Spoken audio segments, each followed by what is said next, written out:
સ્થાનિક સ્વરાજની ચૂંટણીના મતદાનના સામે આવ્યા આંકડા 66 નગરપાલિકામાં સરેરાશ 61.65% મતદાન તો જૂનાગઢ મહાનગરપાલિકામાં સરેરાશ 44.32% મતદાન તાલુકા પંચાયતની સામાન્ય ચૂંટણીમાં 65.60% મતદાન તાલુકા પંચાયતની પેટા ચૂંટણીમાં 57.1% મતદાન આવતીકાલે જાહેર થશે સ્થાનિક સ્વરાજની ચૂંટણીનું પરિણામ ગુજરાતમાં તાપમાનનો પારો ઊંચક્યો મોટાભાગના જિલ્લાઓમાં વધ્યું 2 થી 3 ડિગ્રી તાપમાન 5 દિવસ યથાવત રહેશે ગરમીનું પ્રમાણ આજથી ફાસ્ટેગના નિયમોમાં ફેરફાર બેલેન્સ ઓછું હશે તો સિક્યુરિટી ડિપોઝિટમાંથી કપાશે રકમ રિચાર્જ કરતાની સાથે જ કપાયેલી રકમ મળી જશે પરત મહીસાગર જિલ્લાના ખાનપુર તાલુકાના મુવાડા નજીક અકસ્માત કારની ટક્કરે બાઇક પર સવાર પિતા પુત્રના મોત પરિવારમાં શોકનો માહોલ પંચમહાલમાં વધુ એક પોલીસ અધિકારી લાંચ લેતા ઝડપાયો પીએસઆઈ મેહુલ ભરવાડને એસીબીની ટીમે 1 લાખ રૂપિયાની લાંચ લેતા ઝડપ્યો આરોપી પાસેથી માંગી હતી 2.5 લાખની લાંચ સુરતમાં ડિજિટલ અરેસ્ટનો કિસ્સો મુંબઈ ક્રાઇમ બ્રાન્ચની ઓળખ આપી પાલના વેપારી પાસેથી પડાવ્યા 64 લાખ રૂપિયા સમગ્ર મામલે સાયબર સેલે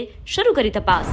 દિલ્હી એનસીઆરમાં અનુભવાયા ભૂકંપના આંચકા રિક્ટર સ્કેલ પર ભૂકંપની તીવ્રતા 4.3 નોંધાઈ દિલ્હી બાદ બિહારના સિવાનમાં પણ અનુભવાયા ભૂકંપના આંચકા રિક્ટર સ્કેલ પર ભૂકંપની તીવ્રતા 4 નોંધાઈ 28 ફેબ્રુઆરી સુધી બંધ કરાયું સંગમ રેલવે સ્ટેશન મહાકુંભમાં ભીડ ન થાય તેને ધ્યાનમાં રાખીને લેવાયો મહત્વનો નિર્ણય